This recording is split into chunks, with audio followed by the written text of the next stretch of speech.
Hello. Hello, मैं पूर्णिमा बोल रही हूँ। बड़ी लंबी उम्र है आपकी। क्यों? क्या आप मुझे याद कर रहे थे? हाँ हाँ। मैं भी हर पल आप लोगों को ही याद करती रहती हूँ। आप लोगों ने मुझसे नाता तोड़ लिया तो क्या हुआ, लेकिन मैंने तो आपसे नाता नहीं तोड़ा। मैं वो पैसे देने के लिए तैयार हूँ। तो बताइए, आप आ रही हैं हमारे घर या मैं ऑफिस आ जाऊं? आप क्यों आते हैं पैसे लेकर? आप मेरे बड़े हैं, सुमित के बड़े भाई हैं। सुमित मेरा दोस्त है, इस नाते से तो मुझे आपके घर आना चाहिए ना। मैं खुद आपके घर आऊंगी पैसे लेकर। Okay, thank you. लीजिए, पूरे 20 लाख रुपए हैं। इस पैसे से आप कोई भी अच्छा बिजनेस शुरू कर सकते हैं। आपने बिल्कुल सही कहा। बिना किसी लिखत पढ़त के, बिना किसी गारंटी के आपने 20 लाख रुपए हमें दे दिए। आप कैसी बातें करते हैं? आप लोगों की जबान ही सबसे बड़ी गारंटी है। भला जबान से बड़ी भी कोई गारंटी होती है? आजकल कोई भी किसी पर इतना विश्वास कहाँ करता है। नहीं, कभी कभी इंसान को बिजनेस में रिश्तेदारी निभानी पड़ती है। बस मैं भी वही कर रही हूं आपके साथ। लेकिन हर काम में इंसान का कोई ना कोई मतलब छुपा होता है। बस इतना याद रखिएगा कि इस 20 लाख देने में भी मेरा कोई मतलब है। क्या मतलब है आपका? वही तो समझाने आई हूं मैं आपको। दरअसल बात यह है कि मेरी वजह से पायल और सुमित के बीच में झगड़ा चल रहा है। बात यहाँ तक पहुँच गई है कि दोनों एक दूसरे से बात भी नहीं करते हैं।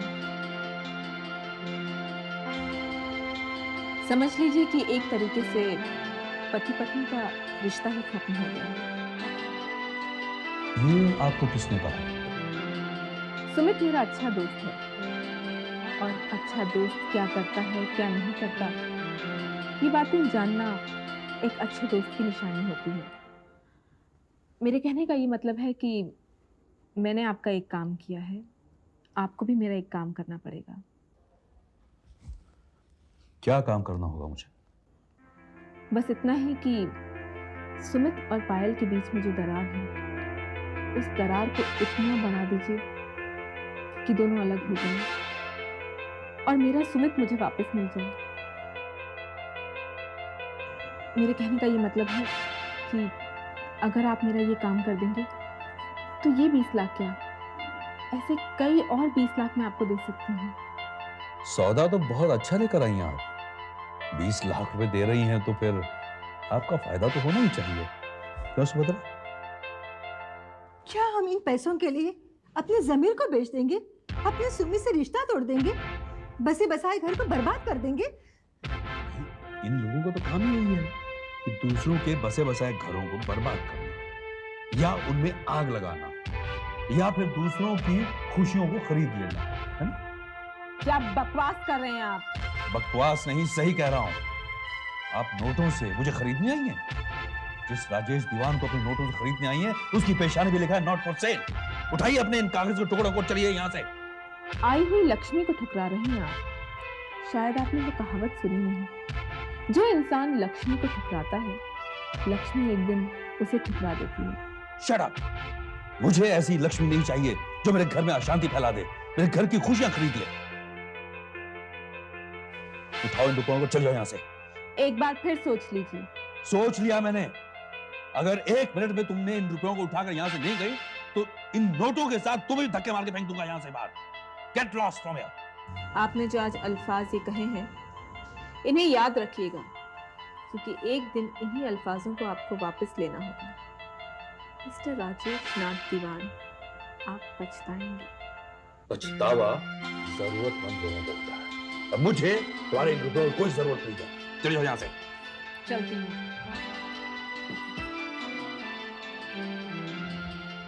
आई थी भाइयों को अलग करने के लिए।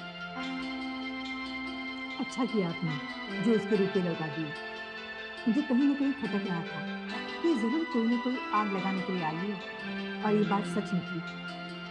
सोचो, एक बात का ध्यान रखो, घर में किसी को इस बारे में पता नहीं लगे, नहीं तो बहुत शर्मिंदगी उठानी पड़ेगी। ये आप कैसी बातें कर रहे हैं? मैं किसी को कुछ नहीं कहूंगी। शाबाश बेटी, तुम लोगों ने बहुत अच्छा किया। पूर्णिमा समझती क्या है अपने आप को। हमारा घर तोड़ना चाहती है, हमारे बच्चों को आपस में लड़वाना चाहती है। 20 लाख रुपए वापस करने कोई मामूली चीज है क्या? जिगर चाहिए, जिगर।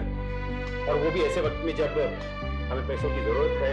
राजेश ने 20 लाख रुपए वापस लौटा दिए। मुझे ताज्जुब तो तब हुआ जब ये खुद पैसे मांगने पूर्णिमा के पास गई थी और उसने ये शर्त रखी कि वो 20 लाख रुपया तब देगी जब वो पायल और सुमित को अलग कर देंगे और उसका रास्ता साफ हो जाएगा। मगर उन्होंने साफ इनकार कर दिया। भाभी, भैया को वो रुपए नहीं लौटाने चाहिए। कैसी बातें करता है तू अरुण? 20 लाख रुपए लेकर घर का सुकून बेच देता। लानत है ऐसे पैसों पर। आज अगर वो रुपए हमारे पास होते तो मैं कम से कम केसी गोयल को तो लौटा देता। अगर भैया को नहीं लेने थे पैसे तो मुझे दे देते, मैं अपना बोझ हल्का कर लेता। कैसा बोझ? ये केसी गोयल कौन है? वो मेरा दोस्त है। आज से 3 साल पहले अचानक बिजनेस में 20 लाख रुपए की जरूरत पड़ी थी तो मैंने उससे लेकर बिजनेस में लगा दी। फिर उसे जरूरत थी नहीं, उसके बाद वो आउट ऑफ इंडिया चला गया। आज सुबह वो अचानक आ गया। अब उसे पैसे कल शाम तक लौटाने हैं। मैंने बाबूजी को बताई भी थी ये बात। हाँ बेटे, लेकिन 20 लाख रुपए हम लाएं कहां से? सुबह से हम इसी बात को लेकर बहुत परेशान हैं। तू अपने दोस्त को समझा दे बेटा। अगर थोड़ी सी कुर्बानी देकर हमारा ये प्रॉब्लम सॉल्व होता है तो हमें कदम पीछे नहीं हटाना चाहिए। खबरदार जो ऐसी बात की। तू अपने भाई की जिंदगी दांव पे लगा देगा, पायल की जिंदगी बर्बाद कर देगा। क्या हो गया है तुझे? पागल हो गया है क्या? देखा मां, नाराज होकर चला गया। यही बात तुम प्यार से भी तो कह सकती थी। वो अपने फायदे की नहीं सोच रहा है। वो रुपए उसने बिजनेस में लगाए थे, वहां वापस लौटाने हैं। वादे का बड़ा पक्का है। एक बार जबान दे दी तो उसे पूरी भी करता है। इसका मतलब ये तो नहीं कि घर में आग लगाकर पैसों का इंतजाम करे। ये सब पूर्णिमा की वजह से हो रहा है। सुमित की जिंदगी में नासुर बनकर आ गई है वो। पूरे घर की खुशियों में आग लगा दी है उसने। ठीक है मां, देवयानी कहाँ है? देवयानी नहीं दिखाई दे रही। आरती, बेटा आरती। जी बाबूजी। अरे देवयानी कहाँ है? सुबह से दिखाई नहीं दी वो। जी महिला मंडल की बहुत इंपॉर्टेंट मीटिंग थी, वहां ही गई हुई है। अच्छा अच्छा, तूने खाना खा लिया बेटे? जी बाबूजी, मैं जरा बाहर इस वक्त कहाँ जा रही हो?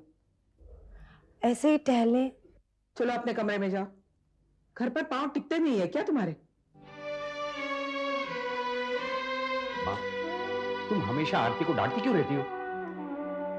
यानी मुझे इसे देख के गुस्सा आ जाता है।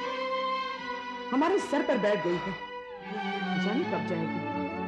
मैं भी देवयानी को समझा समझा के थक गई, पर बात उसकी समझ में ही नहीं आती। बेचारी मजबूर लड़की है, बेसहारा है, भोली भाली लड़की है, और हमारा क्या ले रही है? रहने दे, रहने दे। यहाँ अपनी औलादे काम है जो इसे लाके रख दिया। पता नहीं कब जाएगी। अच्छा, बड़े भाई ने मेरी बेइज्जती की, मेरे रुपए लौटा दिए, मुझे ये तक कहा कि ये पैसे लेकर निकल जाओ वरना पैसों के साथ साथ वो मुझे भी बाहर फेंक देंगे। उसके बावजूद भाई होकर आप मुझसे पैसे मांगने आए हैं। मेरी मजबूरी है, इसीलिए मैं पैसे लेने आया हूँ। आपकी मजबूरी ये है कि आपको पैसों की जरूरत है और मेरी मजबूरी ये है कि मुझे सुमित की जरूरत है। आप मेरी जरूरत पूरी कर दीजिए, मैं आपकी जरूरत पूरी कर दूंगी। आप तो जानते ही हैं कि मिस्टर राजेश ने मेरे पैसे लौटा दिए थे और ये भी जानते होंगे कि मैंने क्या शर्त रखी थी उनके साथ। हाँ, मुझे मालूम है। मैं तय करके ही आया हूँ। मुझे तुम्हारी शर्त मंजूर है। Good, very good. एक भाई भाई के लिए रुपए ठुकरा देता है और दूसरा भाई भाई की खुशियों को बर्बाद करने के लिए पैसों के लिए हाँ कर देता है। What a family। खैर मुझे क्या है, मुझे तो मेरे काम से मतलब है। मैं आपको पैसे देने के लिए तैयार हूँ, लेकिन मेरा काम पक्का हो जाना चाहिए। हाँ हाँ, क्यों नहीं, मैं ऐसे ही थोड़ी आ गया हूँ। लेकिन अचानक आपको रुपयों की जरूरत क्यों पड़ गई? अब मुझे किसी को लौटाने हैं। 3 साल पहले मैंने अपने एक दोस्त से कर्ज लिया था, उसे पैसे कल शाम तक चाहिए, इसीलिए। ठीक है, आपके पास रुपए पहुंच जाएंगे। मेरे पास नहीं, मैं अपना कार्ड एक आदमी को दे दूंगा, वो आकर पैसे ले जाएगा। वो आके रुपए ले जाए, मैं उसे पैसे दे दूंगी। क्या नाम है उसका? केसी गोयल। आपका काम तो हो जाएगा, लेकिन मेरा काम हाँ हाँ, तुम्हारा काम भी हो जाएगा। सुमित और पायल में दरार पड़ जाएगी और सुमित तुम्हारा हो जाएगा। तुम्हें 20 लाख रुपए मिल गए ना? बहुत मुश्किल से रुपयों का इंतजाम हुआ था। थैंक्स केसी, तुमने वक्त पर हमारी मदद की थी। हमें तो बस यही खुशी है कि हमने तुम्हारी जरूरत पर तुम्हें पैसे वापस कर दिए। Thanks once again. बाय। तुमने 20 लाख रुपए अपने दोस्त को वापस कर दिए? हाँ। लेकिन तुमने इतने रुपयों का इंतजाम कहां से किया? बस हो गया। कहीं तुमने पूर्णिमा से तो नहीं रुपए लिए? अब जब आपने अंदाजा लगा ही लिया है तो फिर आपसे क्या छिपाना। हाँ भाभी, मैंने पूर्णिमा से ही रुपए लिए हैं। मैंने उससे रुपए लेकर अपना कर्ज निपटा दिया। हम लोग का काम हो गया। कर्जा खत्म हो गया ये तो मैं मानती हूँ, लेकिन मुझसे उसने एक शर्त रखी थी रुपए देते वक्त। कहीं उसने तुमसे कोई शर्त तो नहीं रखी? रखी है, और मैंने उस शर्त के लिए उसे हाँ भी कह दिया। क्या तुम्हारा दिमाग तो नहीं खराब हो गया है? दो टके की लड़की के लिए तुम सुमित और पायल में दरार डालोगे, अपने ही घर में आग लगाओगे? भाभी, अब मुझे क्या समझती है? मैं इतनी गिरी हुई हरकत करूंगा? अरे मैंने तो उसकी चाल से उसी को मात दी है। क्या मतलब? उस घटिया और कमीनी औरत के लिए मैं अपने भाई की खुशियां छीनूंगा, सुमित और पायल के बीच दरार डालूंगा? अरे भाभी, वो समझती क्या है अपने आप को? मैंने उससे पैसे लिए और अपने दोस्त को दे दिए। हमारा काम हो गया। अब मैं अगर उसे रुपए ना भी दूं तो वो क्या बिगाड़ देगी? नहीं नहीं, तुम ऐसा नहीं करोगे। वो बहुत खतरनाक औरत है। कुछ नहीं करेगी वो। मेरे हिसाब से तो ये बेईमानी है। भाभी, अगर मैं उससे अच्छा काम करने का वादा करके मुकर जाता तब वो बेईमानी होती ना। वो तो खुद ही मुझसे गलत काम करा रहे हैं, और मैंने इस काम के लिए कोई एग्रीमेंट थोड़ी साइन कर दिया है। अब मैं अगर उसे रुपए नहीं दूंगा तो क्या बिगाड़ लेगी वो मेरा? हाँ भाभी, वो कुछ नहीं करेगी, आप बिल्कुल फिक्र मत कीजिए। लेकिन भाभी, आप बिल्कुल न डरें, उससे निपटना मुझे आता है। जब वो पैसे लेने आएगी ना, तब मैं उसे दिखाऊंगा कि हम लोग भी क्या चीज है। हम लोग बेवकूफ नहीं है। और आप जानती हैं मैंने ऐसा क्यों किया? ताकि वो आइंदा ऐसा कोई कदम ना उठाए और हमारी फैमिली के किसी भी आदमी को लालच देने की कोशिश न करे।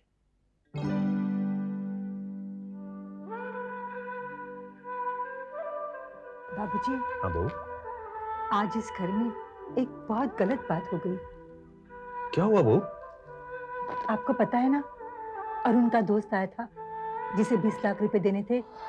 हाँ बहू, हाँ, मैं भी यही सोच रहा हूँ। थोड़ा सा परेशान हूँ।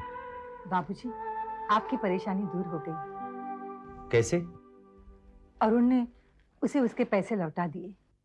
अच्छा, इतने रुपयों का इंतजाम कैसे किया अरुण ने?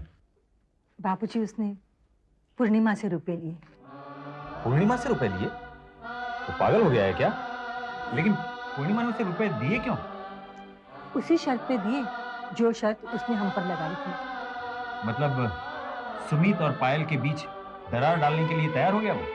हाँ बाबूजी, उसने उससे उसी शर्त पर पैसे लिए, और वो कहता है मैं बेवकूफ थोड़ी हूँ, मैं उसे धोखा दे रहा हूँ, मैं उसे पैसे नहीं लौटाऊंगा। अरुण ने बहुत गलत काम किया, उसे ऐसा नहीं करना चाहिए था। वो औरत तरह तरह की चालें चलती रहती है, कितनी खतरनाक होगी वो। उसका काम न होने पर वो औरत कभी भी कुछ भी कर सकती है। वही मैं आपसे कहने आई हूँ, आप अरुण को समझाइए। जब तुम पे उसकी चाल नहीं चली तो उसने अरुण को फंसाने की कोशिश की। लेकिन बाबूजी, अरुण खुद गया था पैसे लेने। पूर्णिमा किसी भी तरह पायल और सुमित को अलग करना चाहती है। नहीं, मैं ऐसे नहीं होने दूंगा। मैं उस औरत को जाकर मिलूंगा। अच्छा, तो आज आप अपने बेटे के हिमायती बनकर आए हैं। उस वक्त कहाँ थे आप जब आपके बेटे ने मुझे प्यार के जाल में फंसाया था, जब उसने मेरी जिंदगी के साथ खिलवाड़ किया था? तब आपने क्यों नहीं पूछा अपने बेटे से कि उसने मेरे साथ ऐसा क्यों किया? मेरे बेटे में कोई कमी नहीं है, मैं उसे अच्छी तरह से जानता हूँ। दौलत की लालच में तूने उसे फंसाया है। मुझे दौलत की क्या कमी? अरे फुटपाथी औरत, तुझे उस आदमी का शुक्रिया अदा करना चाहिए जिसने तुम्हें फुटपाथ से उठाकर अपनी बेटी बनाया, वरना तेरी औकात ही क्या थी? भिखारी थी तू, भिखारी। आप जरा जबान संभाल के बात कीजिए। आप मेरे ऑफिस में आकर मुझसे ही उल्टी सीधी बातें कर रहे हैं। क्यों, सच्चाई कड़वी लगी? सच्चाई कड़वी ही होती है। अब दूसरी सच्चाई भी सुन ले।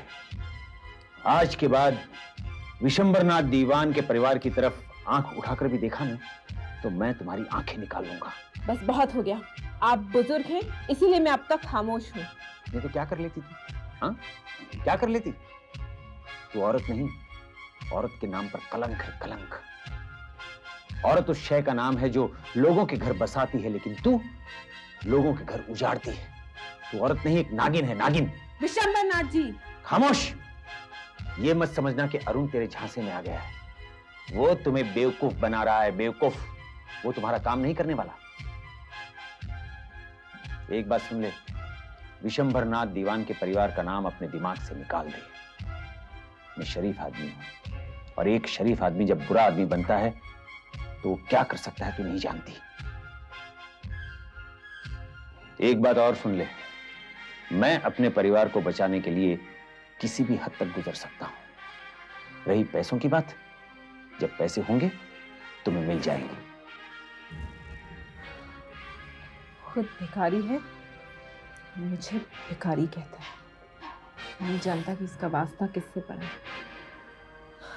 मैं अपने प्यार को हासिल करने के लिए कुछ भी कर लूंगी, कुछ भी।